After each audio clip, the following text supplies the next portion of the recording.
I remember the 67 bushfires. It was actually quite a strange day. Most people probably say it was a strange day, but there was a lot of smoke from early in the morning, and it was very hot. A bit gusty wind, I suppose, but nobody really worried about it because there'd often been fires burning in the foothills, and there were no fire trails, so they just let them burn. And lots of little fires everywhere, but it was just sort of, thought of as being summer bushfire season. Nothing to really worry about. But I think because during the day the wind picked up, and it just became absolutely crazy. I was living in Strickland Avenue. We'd only just moved into the house that we built. It was a brick house, and all the other houses around about were wood, which I suppose was fortunate for us. But in the afternoon it was really hot, and I put my son down for a bit of a sleep in the cot. He was only about 6 months old, and it was hot, so I shut the curtains and I thought I'd have a bit of a rest. I'd lie down and just relax myself, and I fell asleep. And when I woke up about an hour later, there was a really strange glow in the room. So I opened the curtains, and I couldn't believe what I saw outside, because there was just flame everywhere, and bits of burning ember and burning branches, and the wind had picked up, and it was just horrendous. So I didn't quite know what to do. I thought, well, the baby's fine, he's all right, safe in his room for the moment. I'll go outside and see what I can do, because there were spot fires starting, and I thought, at least I can get the hose and put out some things that are close to the house if I can. There was a house where we had wooden houses on each side, and there was a paling fence which seemed to be smouldering and then burst into flames. So I used the water that I had at the time, while there was water, to put that out. And my neighbour's dog was howling in the house, but I couldn't do anything about that. I just thought, he'll be all right, not realising that their house was starting to burn. And I went back into the house, and in and out, and rushed under the shower to wet myself, and so that I wouldn't, sort of burn with embers and things that were blowing in the wind. And all the little animals were rushing past me, going down the hill towards the creek, running down into the fire, as I thought. I thought, that's really strange, but I realised that was probably why they were going downhill rather than uphill away from it. And there were lizards and little hobby things and all sorts of things tearing around. It was chaotic.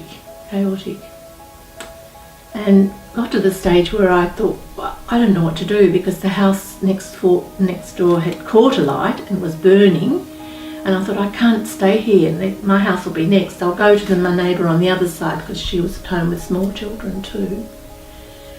And we didn't know what to do. We just cowered with our children and thought, we'll just stay here while we're safe, and what will we do then? We didn't really know what we were going to do.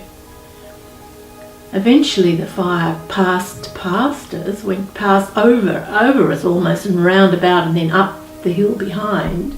It was still burning ferociously at the back, but it was just smouldering and blackness in front of us. So we thought, well, I thought to myself, I'll go home, because I knew my husband would be somewhere. He was at work, but I thought, I'll go home and see if there's anything else that I can do at home. I wasn't sure whether there were, things I had to put out still. But then there was no water.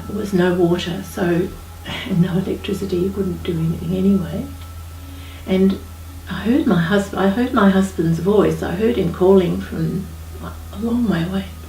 Gill, are you all right? Anyway, he eventually got home. He'd been told to go home by his boss. People living in South Hobart were told to go home. Just, drop what you're doing, go home, you need it. And he'd got as far as the brewery, in the works car, but couldn't get any further because the brewery was on fire and there was a trolley bus burning and poles and wires everywhere and people trying to get up the avenue, not able to. So he set off on foot from the brewery. It was about a kilometre to our house. But on the way, people were calling out for help. People were, sort of trying to put out spot fires or in trouble, so he got waylaid on the way. Eventually I could hear him calling, and he could see that our house was all right, but of course he didn't know. He could see the house next door was still burning. So he eventually got home, and that was a great relief to me. But we checked the house, and we had some singeing underneath the front door where embers had blown in. But we were all right. There was no power, no water, so we had to decide what to do. And fortunately, we were able to go to my mother's for the next quite a few weeks because it took a long time for them to get facilities back on. For years after, whenever there was smoke in the air or a windy day in the summer, I'd feel quite sick. I'd feel as if I wanted to vomit, and I thought, this is ridiculous. But it was, I think, just brought back memories of that horrible, horrible time. It was very scary, and a lot of people in the area suffered, and so many houses in Strickland Avenue were burned. And also my husband's grandmother, who lived in Macroby's Gully, she perished in the fire. Her name is on the memorial to the people that died. She was in her 80s and had lived on a little farm in Macroby's Gully, and people had gone to try and get her away. She said, no, there have been fires before, I'll be okay, I know what to do.